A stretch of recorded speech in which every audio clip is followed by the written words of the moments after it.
Dear friends, humanity is waging war on nature. This is suicidal. Antonio Guterres, United Nations Secretary-General. It is night. You are driving hard down a steep, winding road. No barriers or guardrails protect you or provide any warning you are careening too close to the edge. The headlights flicker out. At any moment, the car could skid off the road and fly into the ravine, where the vehicle and its occupants would rapidly change state. The children in the back are screaming. You might think the narrow road, the murky darkness and steep cliffs would force you to slow down, but instead you bump along in the dark, taking hairpin bends at speed. This may seem like a nightmare, but humanity is taking the same risk with our planet and our common future. Earth's life support system is the sum of the planet's ice sheets, oceans, forests, rivers and lakes, and rich diversity of life, as well as gigantic recirculations of carbon, water, nitrogen, and phosphorus. This system is now most definitely unstable. At any moment we could push it over the edge, taking us, 7.8 billion people, with it. In the past few decades, scientists have been frantically trying to work out how far our life support system can be pushed before everything we know and love starts to break down.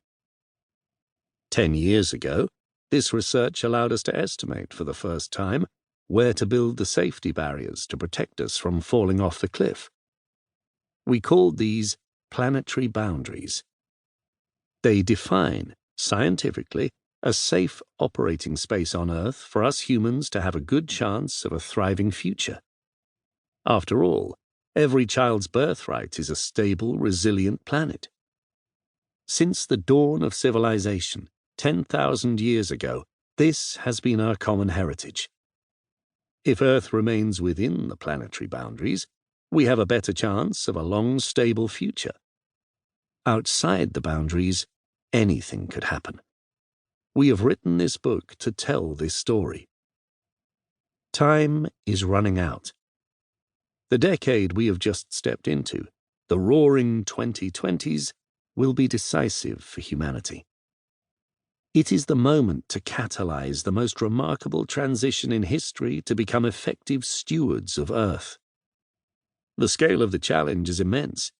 In the same way that the 1960s had the moonshot, the 2020s has the Earth shot. The goal of the Earth shot is nothing less than stabilizing our planet's life support system. But compared with landing men on the moon, the stakes are far higher.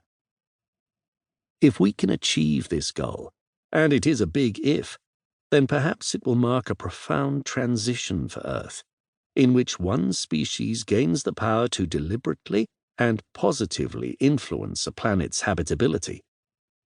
We are far from that point right now. In fact, at the moment, we are acting as if our aim is to be one of the select few species that have alone managed to unwittingly disrupt the habitability of a planet. This is occurring despite our vast knowledge, our global political systems, and our advancing technology. We have already struggled to contain a global pandemic, struggled to slow extinction rates, struggled to halt deforestation, and struggled to rein in greenhouse gas emissions.